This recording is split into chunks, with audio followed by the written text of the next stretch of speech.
Bakunzi ba Iwawa TV5 turasuje mumerere hose. Urugamba rukomeje kwambikana hagati ya M23 na Wazalendo. Ihuriro rya M23 na Wazalendo ishyigikiwe n'ubutegetsi bwa Kongo biri mu mirwano ikomeye muri centre ya Nyabiyondo iherereye muri teritwari ya Masisi, intara ya Kivu y'Amajyaruguru, nk'uko tubikesha ikinyamakuru Igihe.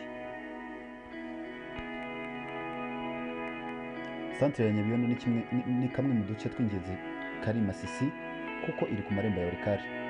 AFC M23 yayifashe tariki ya 9 Werurwe umwaka wa 2025 yambaye imitwe irimo AFCLS na MDCR. Mu masaa 7 y'ijoro ryo kwa 19 rishyira kwa 20 Ukwakira, ubwo ni ku cyumweru kigoroba, imitwe ya Wazalendo yagabye igitero kuri AFC M23 muri Nyabiyondo, hatangira imirwano ikomeye.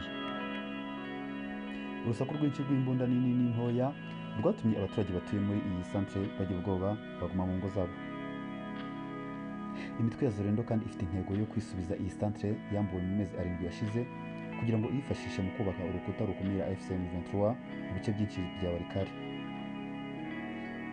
Imirwano mu bice byinshi by'intara ya Kivu y'Amajyepfo ikomeje mu gihe AFC M23 na leta ya RDC ishyigikira Wazalendo byemeranyije kubahiriza agahenge no gushyiraho urwego ruhuriweho rukagenzura.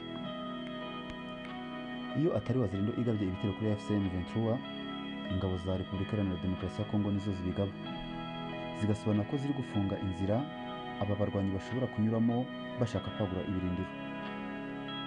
Ku mugoroba wo kuwa gatandatu, indege z'ingabo za Kongo zarashe ku birindiro bya AFC M23 muri Peti na Buhaya muri Walikale. Umuyobozi wungirije wa AFC M23 Bertrand Bisimwa yamaganye iki gitero, yibutsa ko leta ya Kongo iri kurenga ku masezerano impande zombi zagiranye ubwo zari i Doha muri Qatar.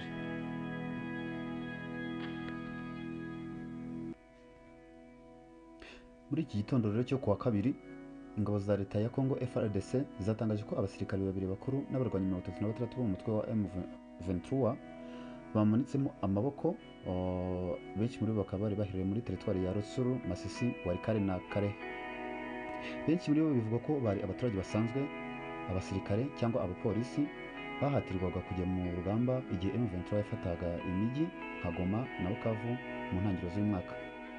Leta ivuga ko iyi ntambwe ari ikimenyetso cyiza kandi isaba n'abandi barwanyi kubikora.